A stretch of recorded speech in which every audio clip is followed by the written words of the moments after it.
Kalian jawabnya yang keras. Assalamualaikum warahmatullahi wabarakatuh.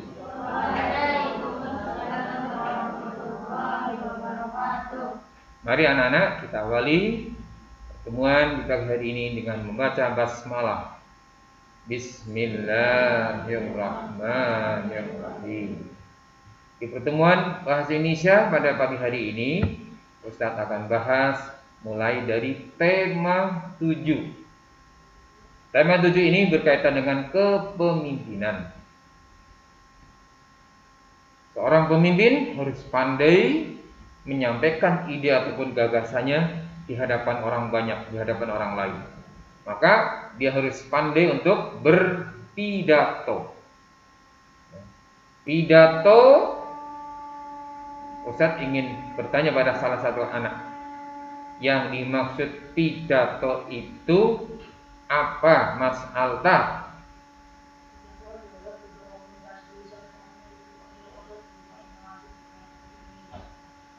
Ya.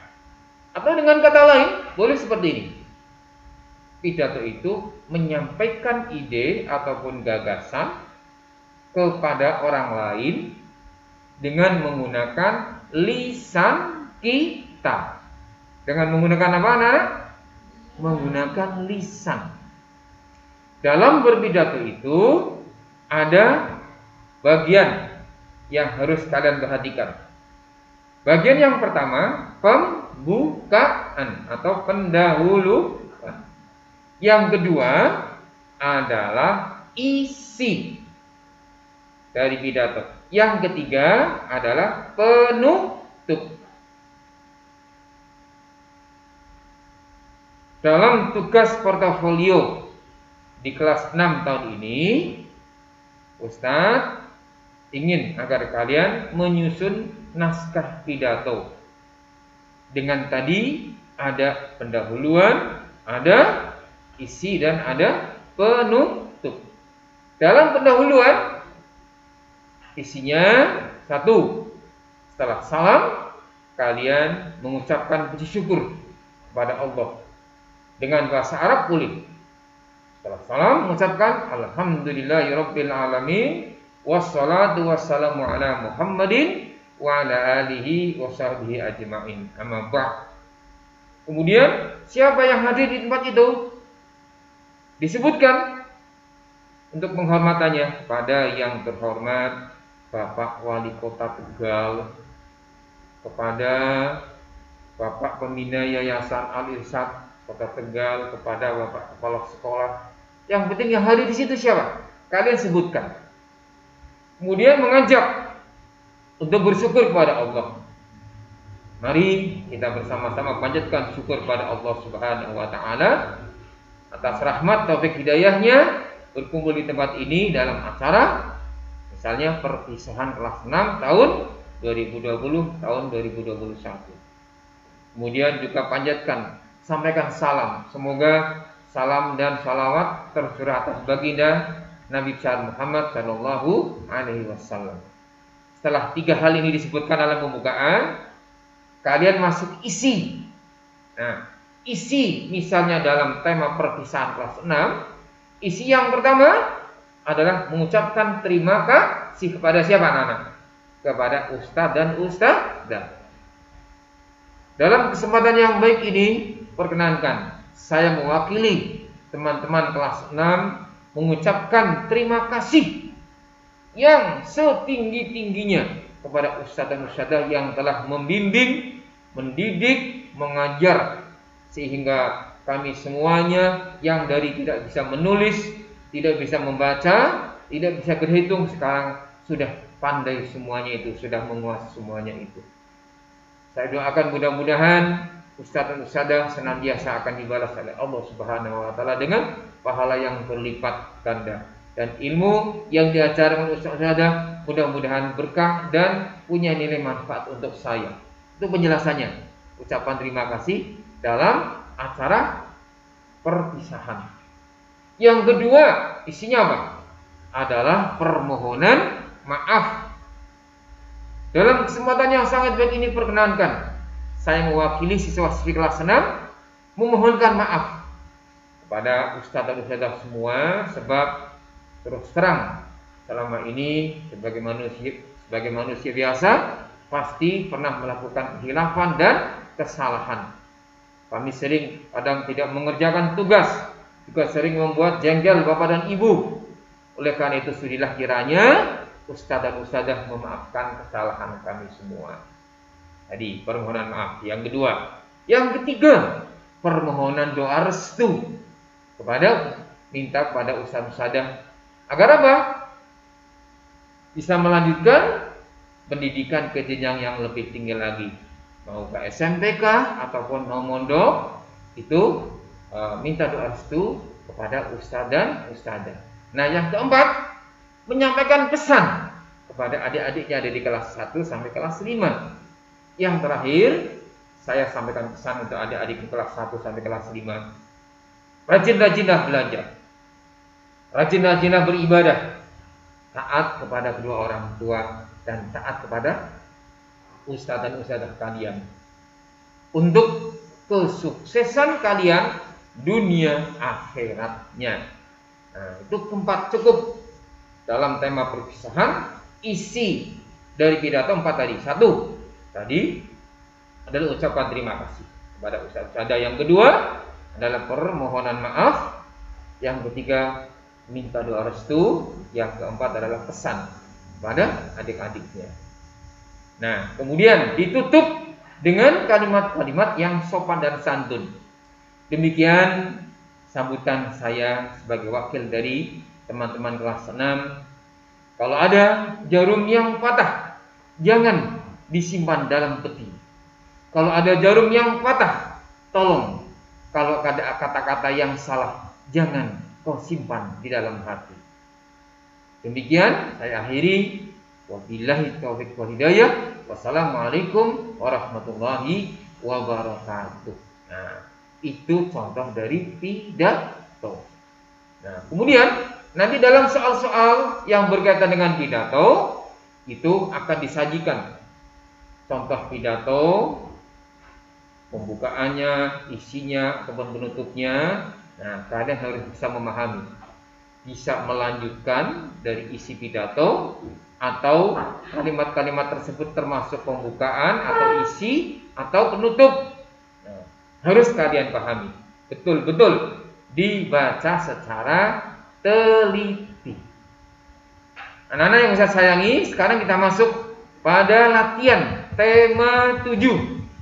Walaupun sudah kalian kerjakan, perhatikan kembali ya. Latihan tema 7 pada halaman, di situ halaman berapa anak-anak? Halaman 30? Ya, nomor 1. Coba nomor 1 nih. Demikian sambutan dari saya dan terima kasih atas segala perhatiannya kami atas segala perhatiannya. Kalimat tersebut merupakan apa, Hamdi? Merupakan titik-titik dalam pidato. Mas Hamdi, penutup pidato. Paham semuanya? Nomor 2. Hadirin yang terhormat, menjadi juara di tingkat daerah, nasional, bahkan di tingkat internasional tentu sangat menyenangkan dan membanggakan. Untuk menjadi juara tentu ada syaratnya, yakni belajar dan berlatih secara terus-menerus tanpa mengenal lelah atau bosan. Teks tersebut merupakan titik-titik pidato. Mas Hamid, apa isinya? Merupakan isi pidato.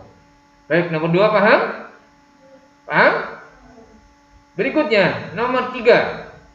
Mbak Putri, teks pidato pada nomor 2 di atas, temanya apa? Tema dari teks pidato pada nomor 2 di atas yaitu apa temanya?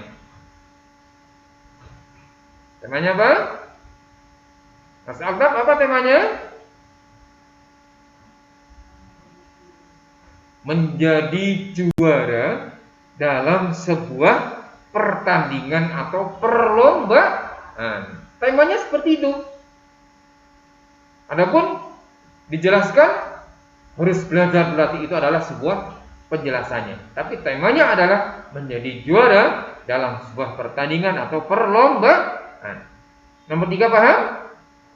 Nomor 4, mohon maaf jika ada kata-kata yang kurang sopan dan terima kasih atas waktu yang telah diberikan Mas Asmi. Teks tersebut merupakan titik-titik dari pidato penutup, sama saja, mudah dengan nomor 1, sama saja dengan nomor 1. Nomor 5, hadirin yang saya hormati, pada kesempatan ini saya ingin menyampaikan bahwa kita perlu melanjutkan perjuangan para pahlawan kita. Marilah kita tingkatkan hal yang positif, yaitu belajar dengan tekun. Pesan dari penggalan pidato di atas adalah, pesannya apa? Rajin belajar sebagai seorang pelajar dalam melanjutkan perjuangan para pahlawan. Atau dibalik boleh, melanjutkan perjuangan bagi para pahlawan bagi seorang pelajar adalah dengan belajar giat. Nah, itu paham ya? Nomor 5, pesannya apa?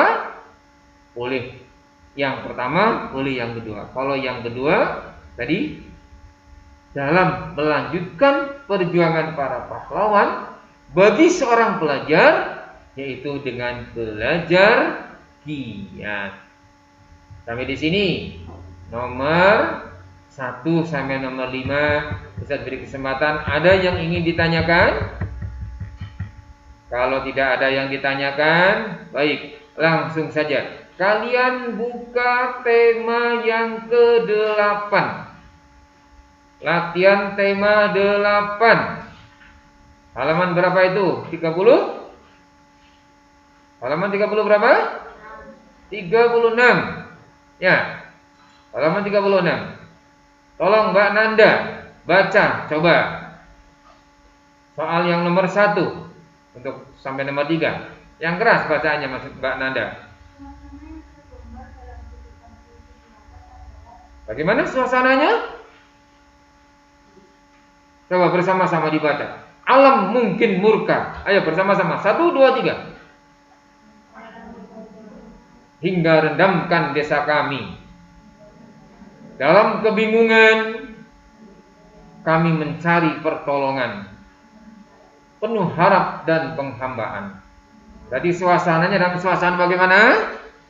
Sedih atau duka. Sedih sinonimnya duka. Persamaan katanya adalah duka. Baik, nomor 2. Judul yang tepat untuk puisi tersebut yaitu apa, anak-anak? Banjir. Tuh, ada kata dalam puisi tersebut, kalimat yang berbunyi hingga rendamkan desa kami. Itu berarti peristiwa banjir. Rendamkan desa kami. Nomor 3, makna kata murka pada kutipan puisi di atas yaitu apa, anak-anak? Marah. Yang murka itu bukan alam sebenarnya. Yang murka itu siapa? Allah atas perilaku manusia yang mengingkari nikmat-nikmat Allah. Banyak yang berbuat dolim, banyak yang berbuat maksiat. Akhirnya Allah murka. Allah mengirimkan tentaranya berupa air, merendamkan desa-desa. Ya, sekarang hutan-hutan juga sudah banyak yang gundul, dibabadi, ya, oleh mereka dieksploitasi, diambil kekayaannya. Kemudian kesadaran membuang sampah juga masih kurang. Kadang pada buang sampah sembarangan di sungai. Akibatnya sungai terhambat alirannya, macet. Hujan datang, meluap ke daratan. Sekitar sungai pada kebanjiran. Untuk nomor 4 dan 5 serta 6, perhatikan baik-baik. Aku berjalan menyusuri hutan lebat. Tiba-tiba aku menemukan sebuah lubang. Namun itu sekadar lubang, bukan sekadar lubang. Lubang tersebut dapat melihat masa depan.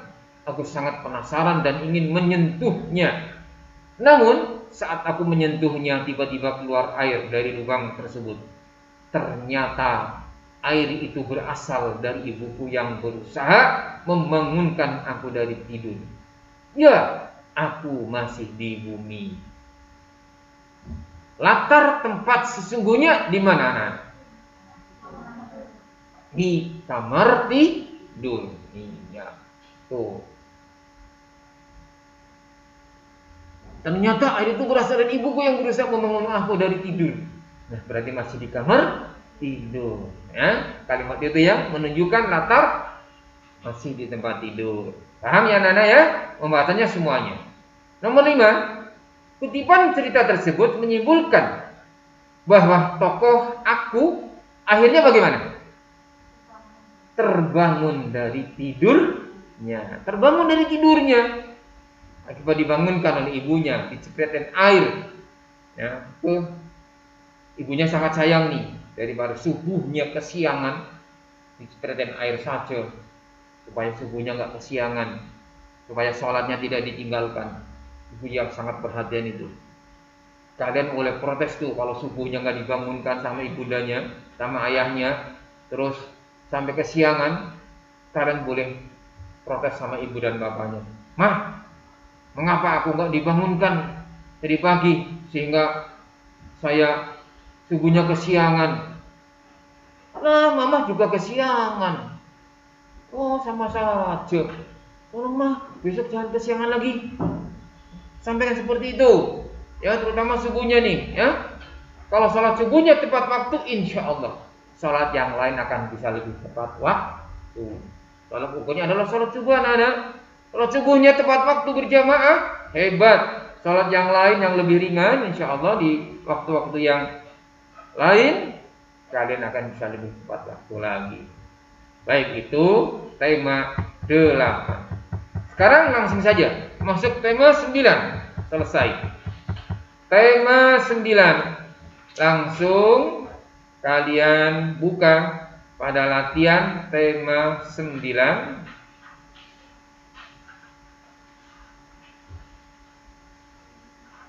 Latihan soal tema 9 dengan membaca bacaan yang sebelumnya. Coba. Ada pertanyaan yang pertama. Mengapa bulan tampak kesal? Mengapa bulan tampak kesal? Ada pada paragraf yang pertama. Siapa yang bisa menjawab? Karena bulan dikatakan oleh para bintang, bulan ini sombong, ya, bulan ini sombong dan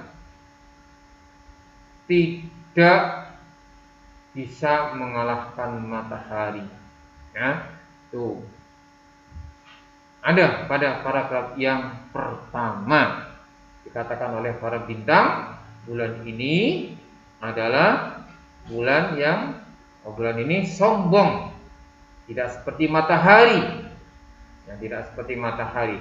Walaupun matahari memiliki jasa yang besar kepada manusia, tapi tidak sombong seperti bulan.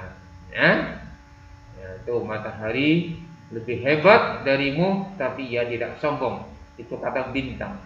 Jadi jawaban yang pertama itu adalah mengapa bulan tampak kesal? Karena bulan dikatakan oleh para bintang itu sombong, ya, dan matahari itu lebih hebat dari bulan. Jadi bintang yang mengatakan seperti itu pada bulan. Nomor 1 paham nggak? Paham? Iya, bintang yang mengatakan bulan itu sombong dan matahari itu lebih hebat dari bulan. Itu nomor 1. Nomor 2 pertanyaannya, apa yang disampaikan bintang kepada bulan tentang matahari? Apa yang disampaikan bintang kepada bulan tentang matahari?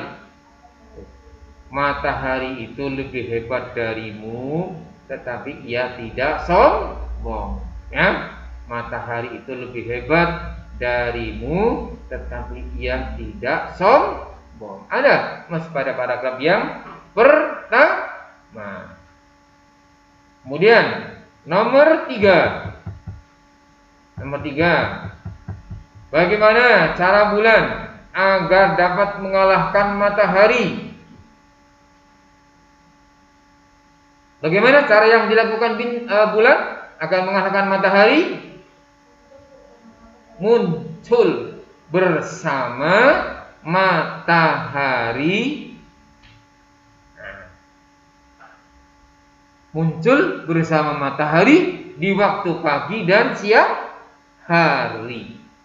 Muncul bersama matahari di waktu pagi hari dan siang hari. Ada pada paragraf yang kedua.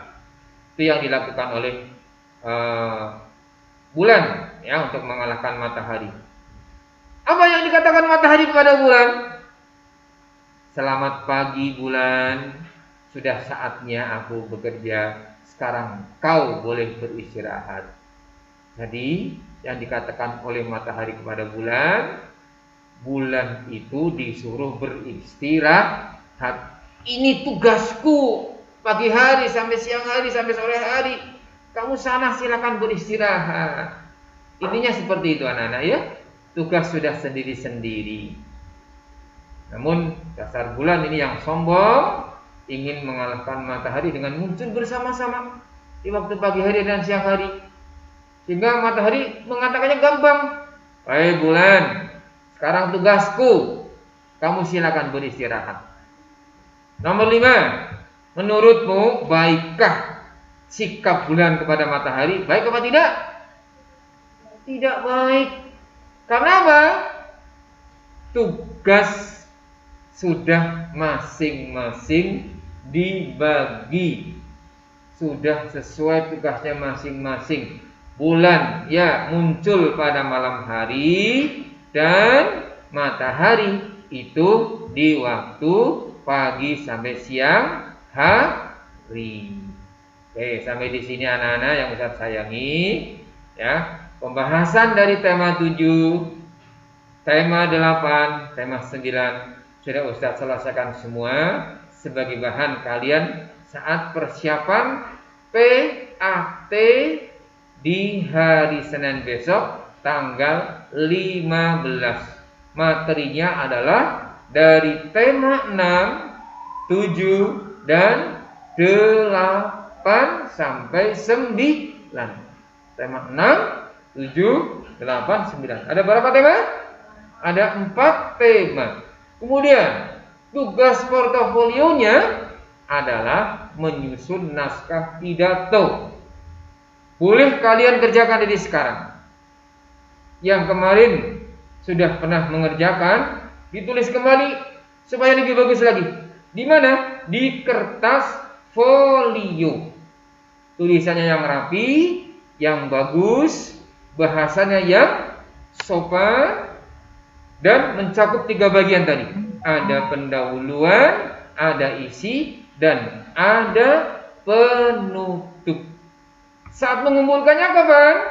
Saat mengumpulkannya sesuai dengan schedule yang ada di sini, boleh saat pelaksanaan ujian praktek. Sebelum itu boleh? Sangat bagus sekali. Dikumpulkan ke Ustadz. Jadi tidak difoto saja tapi dikumpulkan dalam bentuk tulisan di kertas folio. Paham? Sampai di sini Ustadz berikan kesempatan pertanyaan. Ada yang mau bertanya? Bila tidak ada yang bertanya, Ustadz sampai akhiri sini dulu.